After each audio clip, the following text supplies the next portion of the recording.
Hello guys and welcome back to another video of our channel. So આજના લેક્ચરની અંદર આપણે ધોરણ 9 ગણિત એની અંદર આપણે જોઈ રહ્યા હતા ચેપ્ટર નંબર 11 પૃષ્ઠફળ અને ઘનફળ. આજે લેક્ચર નંબર 20 સ્વાધ્યાય 11.3 ની અંદર આપણે 1 થી 6 દાખલાના કમ્પ્લીટ કર્યા હતા. આજે આપણે આગળના બે દાખલા જોઈશું, દાખલા નંબર 7 અને દાખલા નંબર 8. બંને એક સાથે સંકળાયેલા દાખલા છે. બંને દાખલાને આપણે આજના વિડીયોની અંદર કમ્પ્લીટ કરી દઈશું. એકદમ સિમ્પલ દાખલા આપણને આપેલા છે, બસ ખાલી એક આકૃતિને આપણે સમજવાની છે, જે હું તમને સરળતાથી સમજાવી દઈશ. તો વિડીયોની અંદર અંત સુધી બને રહેજો. આકૃતિ સમજણ પડી ગઈ તો દાખલો આપણે જાતે પણ ગણી શકાશે. હું તમને કમ્પ્લીટ માહિતી આપી દઈશ કેવી રીતના કેવી કિંમત શોધવાની.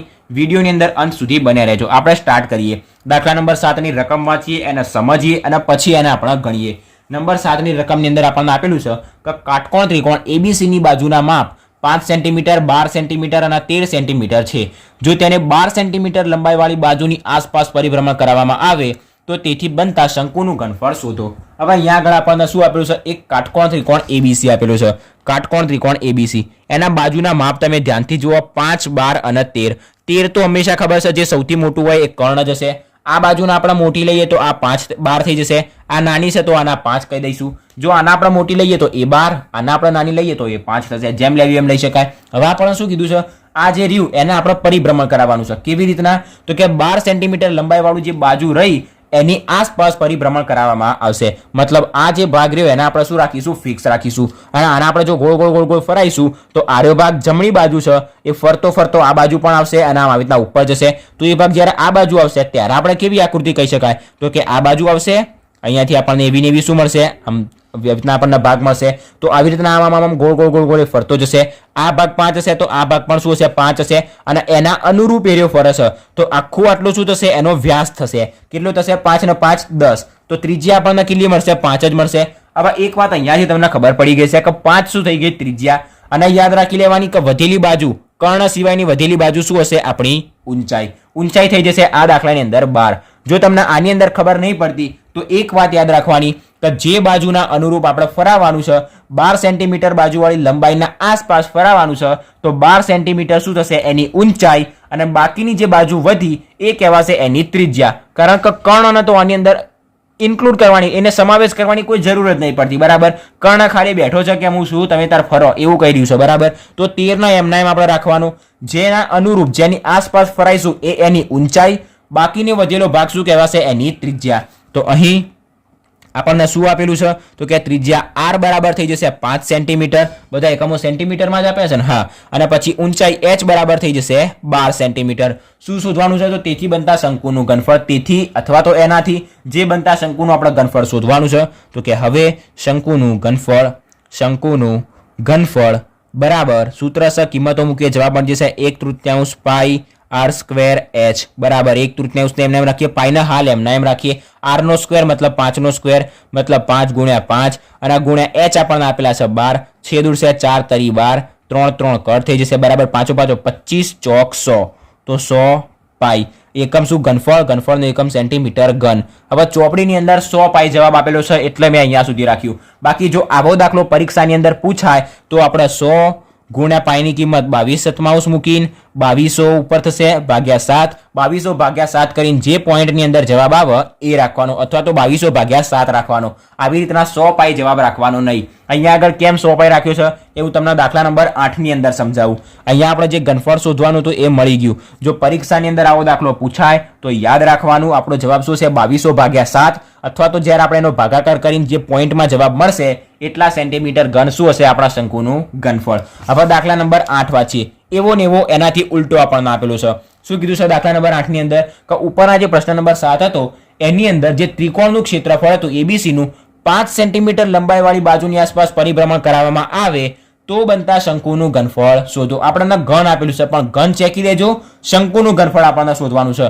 તો આ રીતે બનતા ઘનનું ઘનફળ નહીં, શંકુનું ઘનફળ શોધો તથા પ્રશ્ન નંબર 7 અને 8માં મળતા શંકુના ઘનફળનો ગુણોત્તર શોધો. હવે ગુણોત્તર જ્યારે આપણે શોધીએ મતલબ પહેલાનું ક્ષેત્રફળ ભાગ્યા બીજાનું ક્ષેત્રફળ. અહીંયા આગળ ઘનફળ શોધીએ છીએ તો પહેલાનું ઘનફળ ભાગ્યા બીજાનું ઘનફળ. તો ઘનફળની અંદરથી પાઈ પાઈ કેન્સલ થઈ જાય. એના માટે અહીંયા આગળ આપણને શું આપેલું છે 100 પાઈ જવાબ રાખેલો છે. પરીક્ષાની અંદર પૂછશે તો બંને દાખલા તમને એક સાથે જ પૂછશે.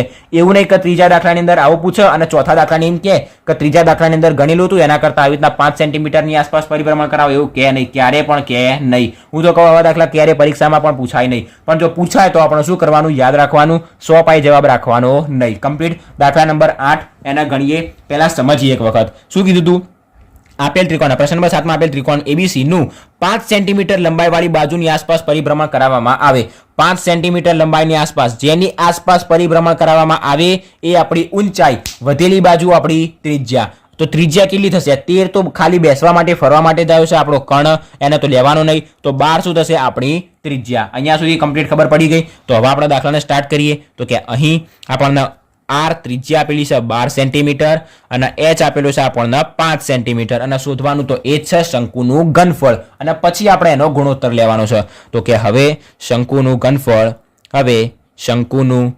મેં તમને આકૃતિની અંદર સમજાવ્યું કે કેવી રીતના આર્યો H થશે અને કેવી રીતના આર્યો 5 થશે. આ જે ગોળ ભાગ રહ્યો એ આમ ફરતો જશે. તો આ થશે એની ત્રિજ્યા, આ બાજુની પણ થશે એની ત્રિજ્યા 5 અને 5 થશે એની ત્રિજ્યા. તો 5 આપણે ડાયરેક્ટલી ત્રિજ્યા કહી શકાય. મોટા ભાગને તો આપણે ગણવાનો જ નથી. 12 શું થશે? એની ઊંચાઈ કહેવાશે. બરાબર. તો અહીંયાથી તમે જોઈ શકતા છો આ એક આવો શંકુ બની ગયો અને આ જેવી રીતના આપણી પાસે આવો શંકુ હોય તો એને આપણે શું કહીએ છીએ? ઊંચાઈ કહીએ છીએ, મતલબ H. આના આકૃતિ પરથી પણ આપણે ગણી શકાય. આ શું કહેવાય? એની ત્રાસી ઊંચાઈ, તિર્યક ઊંચાઈ, કે જેના આપણો કોઈ મતલબ નથી. બરાબર. હવે જેને યાદ રહે આની ઉપરથી ખબર પડે, આની ઉપરથી ના ખબર પડે તો એક વાત યાદ રાખવાની કે જેની આસપાસ પરિભ્રમણ કરાવવાનું હોય એ ઊંચાઈ, વધેલી આપણી ત્રિજ્યા અને મોટામાં મોટું હોય કર્ણ, એને બેસાડી રાખવાનું. બરાબર. શંકુનું ઘનફળ સૂત્ર 1/3 પાઈ R સ્ક્વેર H. બરાબર. 1/3 પાઈના એમ રાખીએ. R નો સ્ક્વેર મતલબ 12 નો સ્ક્વેર મતલબ 12 ગુણ્યા 12. ઊંચાઈ આપેલી છે આપણને 5, તો અહીંયા થશે 4 તરી 12. તો કે બરાબર. હવે અહીંયાથી એક કામ કરીએ, 4 તરી થશે 12, 12 × 5 = 60. એ આપણે 3 સોરી કટ થઈ જશે. 12 ચોક 48, 48 ગુણ્યા 5, 48 ગુણ્યા 5, 8 × 50 40 મધી આવશે 4, 5 ચોક 20 ને 4 થશે 24 મતલબ 240. તો કે બરાબર 240 અને પાઈના આપણા એમના એમ રાખીએ. જો પરીક્ષાની અંદર દાખલો પૂછાય તો શું કરવાનું? 240 ગુણ્યા 22/7 આગળ એક સ્ટેપ લઈ જવાનું. 22 ગુણ્યા 240 કરવાના અને ભાગ્યા 7 એમ રાખી શકાય. અથવા તો જે 240 ગુણ્યા 22 જેનો આપણે જવાબ મળે એને 7 વડે આપણે ભાગી દેવાનો, એટલે પોઈન્ટની અંદર આપણને જવાબ મળશે. તો બંને આપણા શું કહેવાય? જવાબ કહેવાય. પણ અહીંયા આગળ આપણને ચોપડીની અંદર 240 પાઈ આપેલું છે તો આપણે હાલ આના એમના એમ રાખીએ. શા માટે એમને એમ રાખ્યું? તો હવે આપણને પૂછ્યું છે કે પ્રશ્ન નંબર 7 અને પ્રશ્ન નંબર 8 માં મળતા શંકુના ઘનફળનો ગુણોત્તર. તો હવે આપણે લખીશું કે માંગેલ ગુણોત્તર. જ્યારે બી ગુણોત્તર માંગે ત્યારે એવું લખવાનું કે માંગેલ ગુણોત્તર. ભાઈ અવાજ આવતો હોય તો સોરી, અહીંયા આગળ કામ ચાલુ છે. માંગેલ ગુણોત્તર બરાબર શું થશે? તો કે પહેલાનું ઘનફળ ભાગ્યા બીજાનું ઘનફળ. પહેલાનું ઘનફળ આપણને મળ્યું 100 પાઈ, બીજાનું ઘનફળ મળ્યું અહીંયા આપણને 240 પાઈ. પાઈ કેન્સલ, 0 0 કેન્સલ, તો 10 ભાગ્યા 200 સોરી 10 ભાગ્યા અહીંયા 24. આના છેદ ઉડાડીએ 5 દુ 10, આના 12 દુ 24, 2 કટ તો બરાબર 5 ભાગ્યા 12. જે ભાગાકાર હોય એ શેની અંદર લખીશું? જેમની અંદર, મતલબ 5/12. જે આપણને ગુણોત્તર માંગેલો હતો કેટલો મળ્યો? 5/12. આ અવાજ બંધ થાય પછી આપણે પાછા આવીએ. તો 5/12 આપણને જે ગુણોત્તર જોઈતો હતો અહીંયા આગળ મળી ગયો. કમ્પ્લીટ. માંગેલ ગુણોત્તર બંનેનો ભાગાકાર કરી દીધો. ભાગાકાર છેદ ઉડાડ્યા પછી આપણને મળ્યું 5/12. જે ભાગાકાર હોય એના જેમમાં લખીશું 5/12 આપણને માંગેલ ગુણોત્તર મળી ગયો. તો દાખલા નંબર 8 અને દાખલા નંબર 7 અહીંયા આગળ શું થઈ ગયો? કમ્પ્લીટ થઈ ગયો. હવે આપણે શું કરીએ? તમને એક વખત ફરીથી હું સમજાવું. આ આકૃતિની અંદરથી H અને R કેવી રીતના આવ્યું? જેમને ખબર પડી ગઈ અથવા તો જેમને નહીં ખબર પડી, શીખવું જ નથી કે જેની આસપાસ પરિભ્રમણ કરાવવાનું હોય એ H અને વધેલી એની ત્રિજ્યા. હું તમને સમજાવું. આપણને શું આપેલું હતું? એક આવી રીતના કાટકોણ ત્રિકોણ આપેલો હતો. નાનામાં નાની 5, આ રહી થશે 12, આ રહી થશે 13. હવે આર્યું આમ ગોળ ગોળ ફરશે તો ડબલ તો થવાનું જ છે. મેં તમને ઉપર પણ સમજાવ્યું, એનું જ ફરતી સમજાવું છું. 13 કહેવાશે કર્ણ. આને આપણે આમ દોઢો કરી દઈએ તો તમને જોઈને જ ખબર પડી જશે આ શંકુ આકાર જેવું દેખાઈ રહ્યું છે.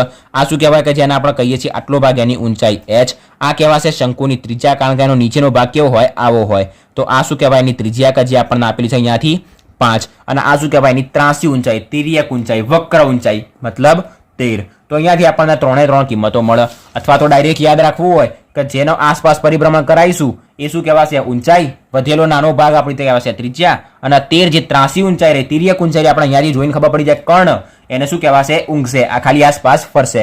તો આજના લેક્ચરની અંદર આપણે અહીંયા સુધી રાખીએ. દાખલા નંબર 7 અને દાખલા નંબર 8 આપણે આજના વિડીયોની અંદર કમ્પ્લીટ કર્યો. અને નેક્સ્ટ લેક્ચરની અંદર આપણે દાખલા નંબર 9 કમ્પ્લીટ કરી દઈશું, જેથી આપણો સ્વાધ્યાય 11.3 કમ્પ્લીટ થઈ જાય.